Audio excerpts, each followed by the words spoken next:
আমি যখন ফুল লুট নিয়ে পিকের দিকে রাশ করতেছিলাম তখনই আমার সামনে পড়ে যায় একটা প্লেয়ার এবং নক।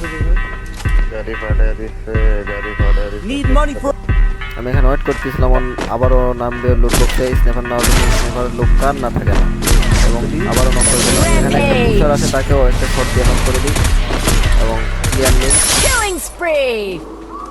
এখানে উপরে যাওয়ার ছিল, উপর যাওয়ার পরে এখানে দেখি যে একটা প্লেয়ার নক হয়ে পড়ে আছে। দেন উপর থেকে দেখতেছিলাম দুইটা প্লেয়ার আসতেছে, এক শট আরেক শট নক। আরেকটা প্লেয়ার আমার নক করে ফেলে। এখানে আমার টিমমেট বেজায় বেঁচে গেছে এই ম্যাচের চর্চায়। দেন ওরেও আইরিশ মারে ক্যারেক্টার ওরেও নক করে এবং ক্লিয়ার নেই। দেন সামনে আরো দুইটা ওদের স্কোয়াডের, এখানে একটা নক করে এবং ক্লিয়ার নেই। আমি জুম করে ধরে আছি ওদের কখন বের হয়ে আর মারবো।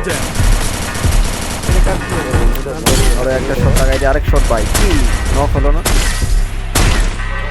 আর সামনে আরো দুইটা আছে, আইরিশ ক্যারেক্টার মারে একটা নক করে ফেলি এখানে।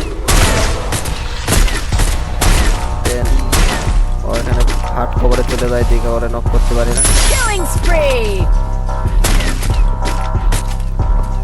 তার পরবর্তীতে ওরেও স্কোয়াড ওয়াইপ আউট হয়ে যায় এখানে।